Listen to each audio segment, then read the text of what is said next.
Oh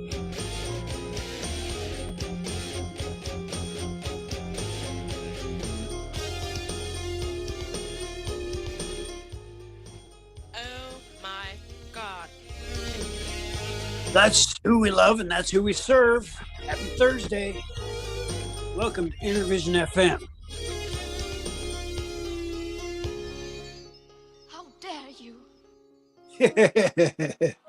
That there is the president and station manager, Johnnie J, and I'm Alan C. And we got Open Topic Thursday. Hi, everybody. This is the Godfather, Soul James Brown. I tell you, this business is on. My man is on. Check him out. This is the Godfather, Soul James Brown saying, stay with it and hit it. Well, okay. Thank you very much. All right. Well, today is I don't know if it's our first day on Rumble, but we were doing it a little while later, and then so I'm testing it today, and hopefully people in Rumble, we are there, you are there, we are here, and Rumble is not the most accessible website for the blind.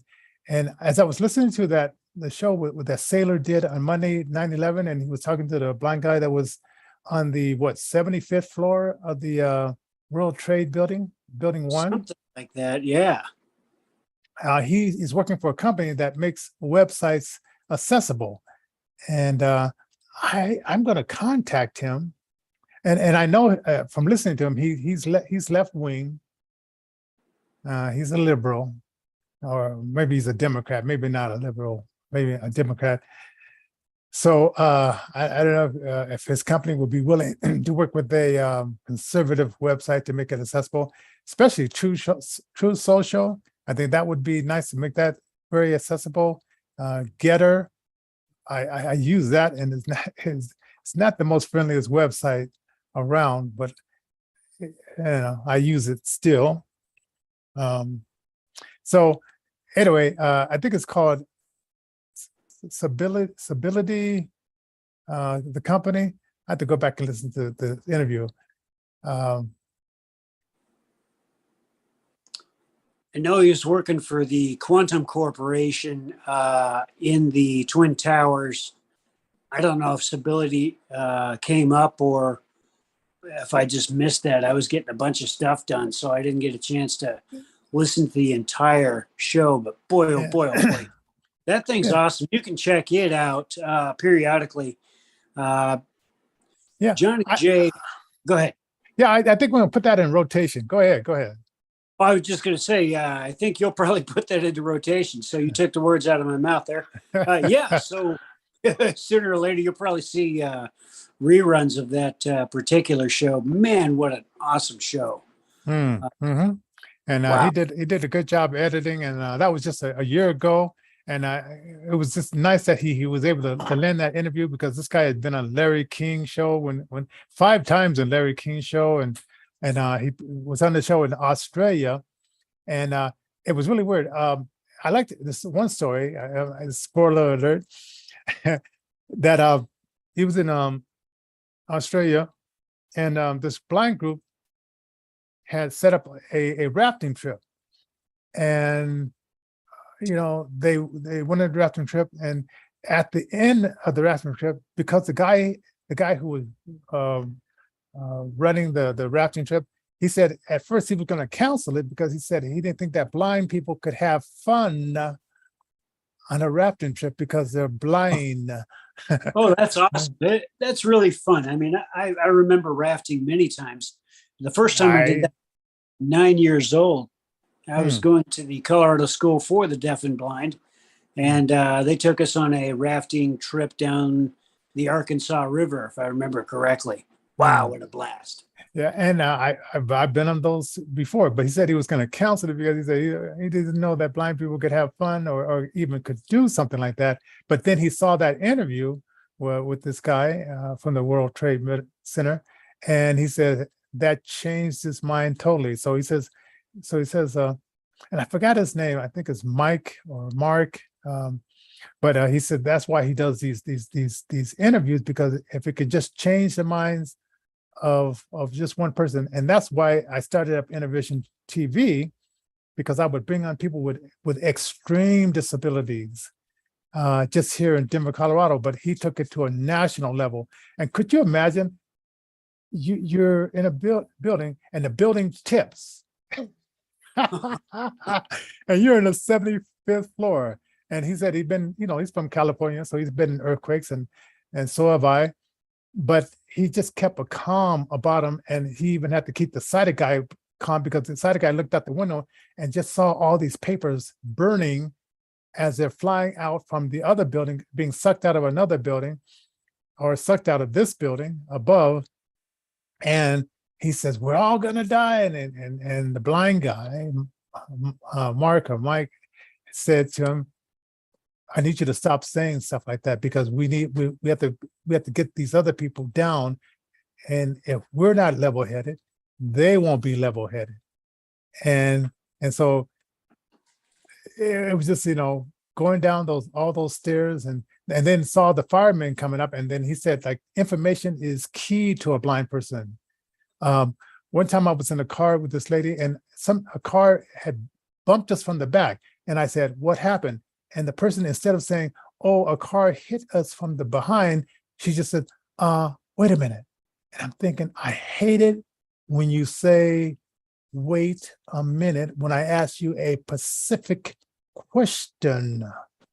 And so some sighted people have a habit of giving less information, or saying, "I don't have time to give you a opinion on what's going on." But to a blind person, information is key, so we can know what to do next.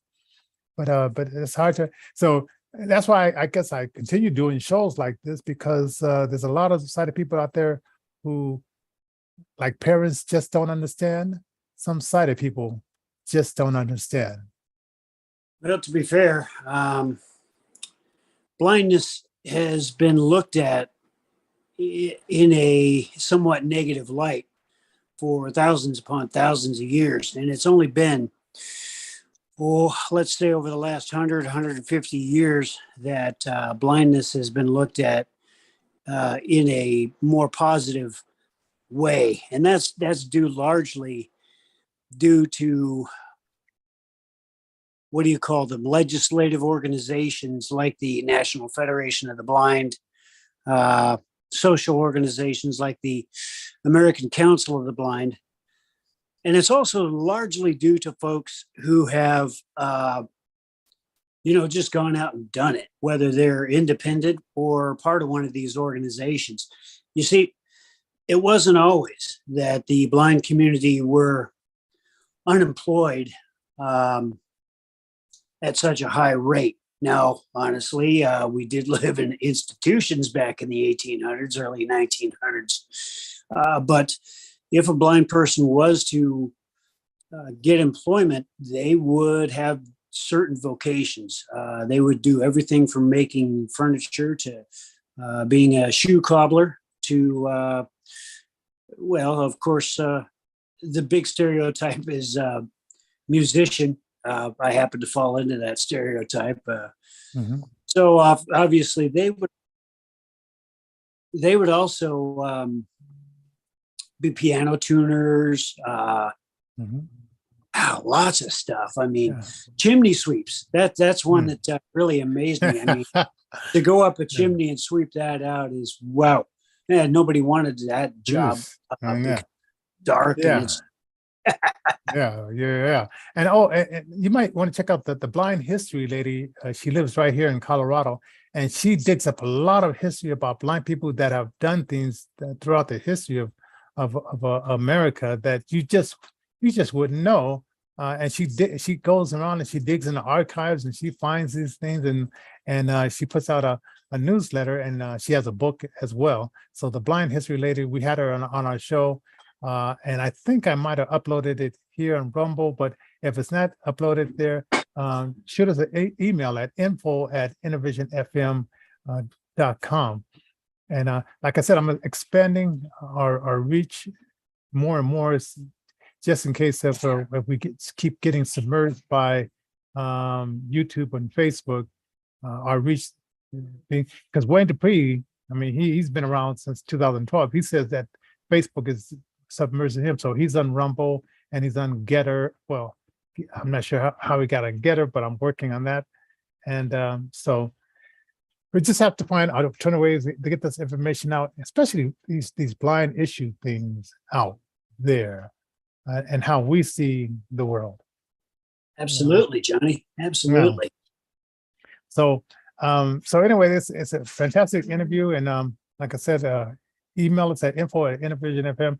Also, support us by going to paypal.me/Innervision FM. That's paypal.me/Innervision FM. $5. I'm Innervision Denver. PayPal. Innervision Denver. Oh, okay. I'm saying the thing so fast.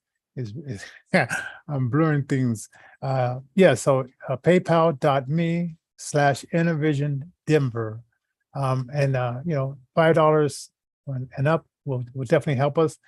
We are getting our new website put together, and I like the words. He's putting in some good words, and now we just have to put in the bills. The bells. Is it bells? Yeah, bells and whistles. Oh, the bells and whistles. That's awesome. Yeah, so that's being worked on for our innervisionrecords.org. So Lindsey Graham. Let's talk a little bit about Lindsey Graham. Okay. He's been in the Senate for the last 27 years. Wow. And I guess he flip-flops a lot, I think, where we don't really know where he is, but he does things to put things out there. So I guess he wants to keep this Roe versus Wade in people's minds. So when they go up to conservative or Republican people that are running for different parts, keep the focus on that rather than this terrible economy that Brandon has put us in, the high gas prices that Brandon has put us in, this inflation that Brandon has put us in. They want to get the message off of that, and they say, well, if we put it on the Roe versus Wade, then that will energize our radical part. And I have a feeling that there's not that many radical people in that party. They just have a loud voice. What do you think about like the reason that 55 days away he would put something like that out there? And I don't think anytime the federal government puts their hand on stuff, it ruins stuff. And I don't want it to be a national entity. I don't want it to be a national saying that they can. I don't want it to be a national saying that they cannot. Just put it back to the states, leave it alone. What do you have to say, Alan? I have to agree. I was just going to say that's really interesting that you bring that up. We do have a possible impending railroad strike. I had heard talks that perhaps the unions for the railroad may have come to some sort of agreement. I heard that too. More about that later, which will actually end up being pretty good because we don't want our supply chain to be interrupted. Now, here's where we're stuck. The folks that work on the lines serve us, and they serve us very well. They haven't gotten a raise for 3 years. They're kind of unhappy that the folks at the top in the railroad, gosh, I can't remember the exact union name. Something way anyway. Amtrak? Not Amway, not Amtrak. Oh, I forgot too. Okay, go ahead. Anyway, the union, I guess, when they settled, or when they allegedly settled, it really got under some folks' skin, And, I would imagine it would. These guys work long hours. As I understand, there was some stuff during the Bush Jr. era where after 40 hours of work, they're not getting paid for extra time that they work. And not only that, they're an essential service. So people have said, oh, no, they can't strike. There's just no, they can't strike. And so, what they've done apparently is if there are people that decide not to show up to work and to go ahead and do pickets anyway, and go ahead and try to strike, they'll try to fill those positions as best they can. These poor guys have a hard time getting the time to take a pee. I mean, they can't even relieve themselves without having to jump through hoops or, wait until the relief stop and all kinds of crazy stuff. This is just not right. I'm not ever in favor of disruption to supply chains, but these guys really have some valid points as to why they want what they want. More fair working conditions. What do you think, Johnny? Yeah, and I heard that if the strike would have went on, it would have cost. I thought it was $2 billion a year, but it's $2 billion a day. Oh yeah, $2 billion a day. Yeah, that's some serious money. So I say, like I said, whenever the government puts their hands in things, it just doesn't go well. I think they should be more private and get the government out. And back to your point, why is Lindsey Graham deflecting from certain things and keeping the Roe v. Wade type of thing fresh, active and fresh in the minds of people? Is because they want to, in my mind, Republican or Democrat, depending on where you stand, they want to go ahead and just, take the focus off of the essential things and put them on things that, I'm not saying they don't matter, but supply chains are super important. Yes. Also, want to remind you that we want you to share, subscribe, and like the show. We also want to remind you that we have several sponsors: Dr. Richard Damiano, who does corneal transplants and so forth, and cataract removal. Also, Brian, Christian Brothers Moving Company, that's in Englewood, Texas, and Arizona. Denver Foundation, Wells Fargo, Any Meeting Grant, and the Denver, and what was the other one there? I always forget this last one. The Colorado Arts Relief Fund or something. Yes, that one as well. And I don't have my notes. I'm kind of making breakfast while we're doing that. Yeah, no problem. And SaveTheStork.com. We support them, and the movie 2000 Mules and Uncle Tom 2 are two movies that we also celebrate. Now, have you heard of what's happening over at Martha's Vineyard? Well, now Immigrants Vineyard, from what I understand. Yes. Now, instead of busing them over to Martha's Vineyard, the governor, is it Abbott? Is that his name? No, Ron DeSantis. Oh, Ron DeSantis. Oh, okay. I thought it was the other guy. No, this is Florida. Okay, Ron DeSantis. Okay, so they're giving him like a ticket to fly into Martha's Vineyards so they can hang out with the Obamas, who has beachfront property. So Michelle can say, I heard her say, this is the first time that she's been ashamed of America. And all. Well, okay, now you could be happy because since you live in a sanctuary city of Martha's Vineyards, you can have the sweet smell of the aroma of these homeless people, or not, well, they're not homeless yet, No, illegal aliens, and you can open up your doors, open your walls, because I know they have walls around their places.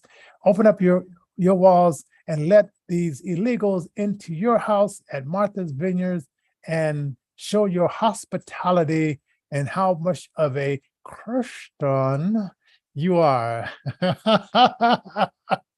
Well, Absolutely. AK Reverend Rice. Okay, that's Obama's minister, and then he sort of hid Reverend Wright after they played some of the racist tapes from some of the sermons that Obama was listening to with Reverend Wright. Oh man, so I love it. Keep doing it. Now, not Bowser. What's the other one? What's that other governor in Chicago? Lori Lightfoot. Oh, Lightfoot, yes. Now she said, okay, I'm going to counter this. Even though we're sanctuary cities, we're going to transfer the people that you transfer here over to the Republican part of our state, and we're going to show you. And I'm thinking, like, okay, are these guys just blatant, just hypocrites? And they think, and well, some people are stupid, and some Americans. I mean, like I said, the ones that listen to the FBI installers saying go into the Capitol, those were, I guess, stupid people on the right side. But we have a lot of stupid people on the left side who I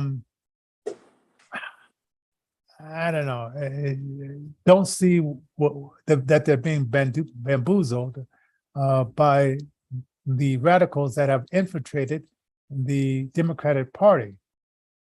And so it's I was just thinking, I was talking to my daughter yesterday, and she was saying that she was filling out this application, and she said it was a lot of common sense things they were putting in the test. And she says, I can't believe that people, they would ask me these questions when I know these questions. And I told her that there's a lot of stupid people in this world, and not everybody has. Well, let's say there's a lot of people without common sense. We'll say it a little bit nicer. A lot of people with not a lot of common sense, and just like the guy who went to the zoo. Two friends went to the zoo, and they wanted to get a close-up picture of a lion. So they jumped over the fence, told the lion to smile, and the lion says, "You look like dinner." Speaking of breakfast, and they became breakfast for the lions. And how can you put down a lion just because two fools jumped in his gate and wanted to take a closer picture, and they got real close up. So That's really interesting. Wow. yeah, so it's a wild world, and there's a lot of silly people in the world. So what can we say? Oh, it's 20. We're 26 minutes into this. Well, we gave people a chance. I tried to do it 24 hours because I wanted you guys to be able to come on in and join us, and talk about your music, or talk, because we have a lot of artists in this thing, and I'm going to start building up my list even more, and I put it on Facebook and all the other platforms so people could say, well, he let us know like well in advance, and I'm going to try to do that more, letting people know at least 24 hours ahead of time, and you keep getting reminded. You kept getting reminders as well, right, Alan? Yeah. Yes, yeah, I like that. I like that. So sometimes I like to come up with the topic the day of, because the news cycle might have changed or whatever. But the Lindsey Graham thing, the train, and the I guess the vineyard Margaret Vineyard thing, that was new on the list. So I'll try to do this 24 hours again, so people will know and see that, and participate. Get on and in there. Leave your messages. Do info@innervisionfm.com. That's info@innervisionfm.com. And tomorrow we're gonna do. You won't hear it until we air it, but we're gonna be interviewing one of our DJs, Seller, who did that fantastic 9/11 tribute. And it was a rebroadcast from 2001. So I just wanted to talk to him because he's really striving to get his business up and going. And so one of the great add-ons to our radio station, Innervision FM, or KINV-DB FM. Don't forget to check out my book, 6 Shades of Blindness. It's on Amazon, and you can also get it on my webpage as well, innervisionfm.com or innervisionrecords.org. Any last parting words? Yes, Alan? I do. 4 quick things to cover. Check out Monday's show. We're going to talk about the origin of the thinking cap. We're going to talk about a device called the God Helmet. And we're going to talk about data sniffing devices and, certain other things which deal with surveillance. And it's going to be a cool show, a tribute to our big brother Bill and our beloved rich Uncle Sam, who, he's not so rich anymore, but there you go. The other I do want to bring up too is Sailor was, you've got to check out tomorrow's show, because Sailor did say one thing that really resonated, and that was nobody was more united in the United States than in 2001. Everybody came together. And, we forgot our differences. I think what is important is that we take that away from, especially what's going on today. We must unite. We've got no choice but to not let this regime that we got going try to divide us and try to put us into different camps, if you know what I mean, like different groupings, the ultra MAGA, the MAGA king and the blah, blah, blah, all that. That's silly. Yeah.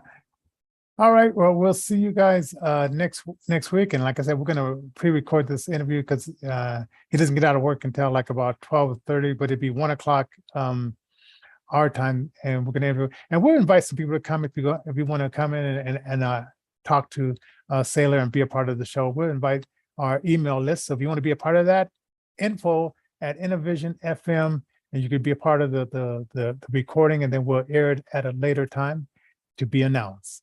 All right. So talk to you guys